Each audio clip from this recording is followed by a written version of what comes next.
Cela fait un peu plus de 8 ans maintenant qu'est sorti le dernier épisode de Néo Versailles, la dernière saison du Visiteur du Futur. Une web-série à succès qui, si vous avez mon âge, a sûrement bercé votre période au collège, mais aussi au lycée. Alors, désolé pour aujourd'hui, j'ai une extinction de voix, donc c'est un peu difficile pour moi de faire cette vidéo, mais bon, on va faire du mieux qu'on peut. Tout le monde se souvient sans doute de ces personnages, de ces références, de ces répliques qui sont devenues cultes. Voilà ce qui va se passer!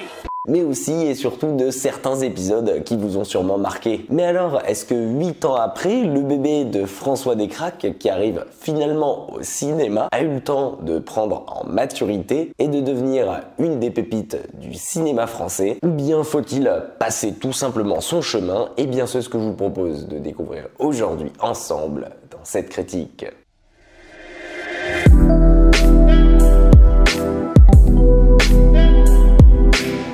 Le Visiteur du Futur, le film, prend donc place en l'an de grâce 2555, soit 5 ans après la dernière saison de la web-série. On y retrouve donc le Visiteur du Futur ainsi que ses acolytes, sur lesquels le monde tout entier compte afin d'arrêter la bêtise, mais aussi et surtout l'individualisme d'un seul homme, alias Gilbert Alibert, aka Arnaud Ducré ici. En effet, ce dernier est le futur président d'un groupe chinois s'exportant en France et qui a décidé de construire une nouvelle centrale nucléaire. Seulement voilà, cette dernière ne respecte pas vraiment les normes et elle n'est pas des meilleures en matière d'environnement, et dans le futur, elle va procéder à la destruction de peut-être 99% de l'humanité. Mais pour le moment, dans le présent, tant que ça marche bien, tout le monde s'en fout un peu. Tout le monde, sauf le Visiteur du Futur qui a décidé de leur rendre une petite visite. Et c'est donc avec la chance que vous lui connaissez et surtout dans l'optique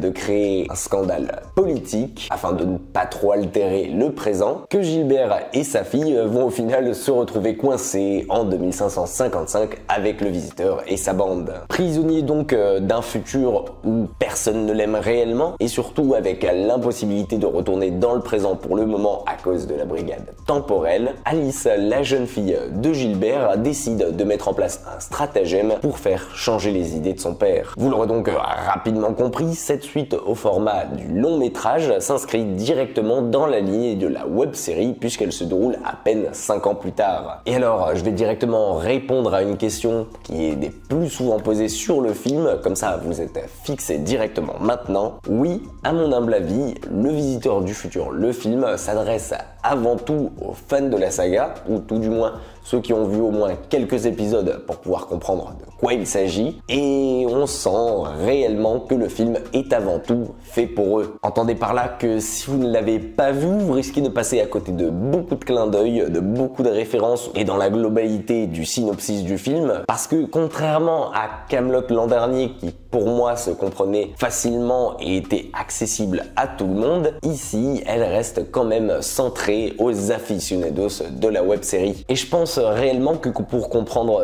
tout l'enjeu de ce film et ne pas passer à côté de la subtilité de certains de ses dialogues, eh bien faut au moins avoir vu 1 ou 2 saisons. Voilà.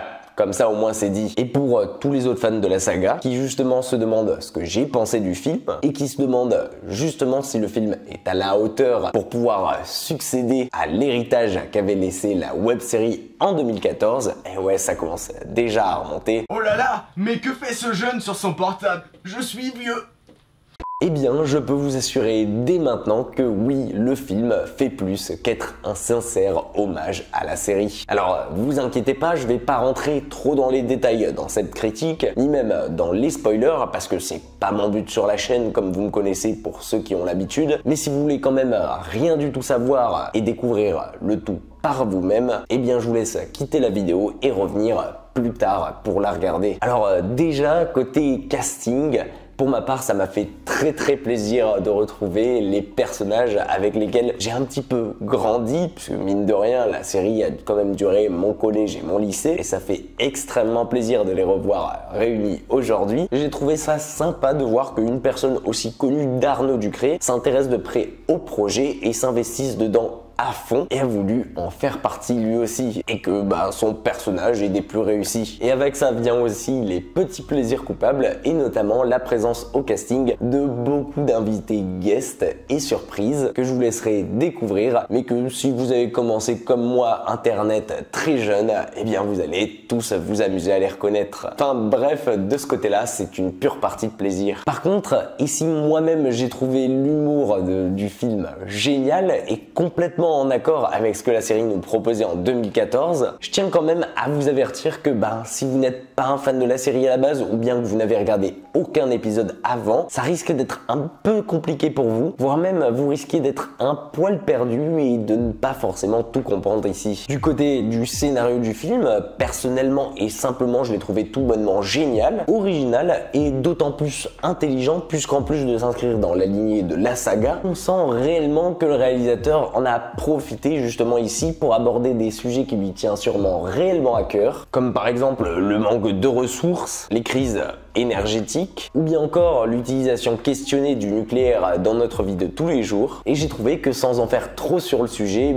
il s'inscrit parfaitement dans ce qu'on vit actuellement. Et du coup, on se sent d'autant plus impliqué dans le scénario du film. Bon, après, soyons sincères et réalistes 2 secondes, côté budget, on sent toujours que ce genre de production en France mériterait d'être vachement doublé. Surtout quand on sent une production aussi ambitieuse et avec du potentiel comme la série Le Visiteur du futur. C'est dommage de se retrouver à la fin avec un budget de moins de 5 millions, alors que certaines comédies françaises ont beaucoup plus que 10 millions. Et si on sent que quand même une grosse partie de ce budget a été allouée à de meilleurs décors, mais surtout à faire un gros taf sur les effets spéciaux du film, ce que vous allez sûrement ressentir dans la même scène que moi, sans vous en dire trop, qui se passe à l'époque de la Première Guerre mondiale, et bien évidemment, on sent que c'est toujours pas au niveau d'un Hollywood, et certains décors avec un background style fin du monde apocalypse pique un peu les yeux. Autre gros point à aborder pour ma part, surtout si vous ne connaissez pas l'origine de la série ou que vous n'avez pas regardé avant, je tiens à vous prévenir que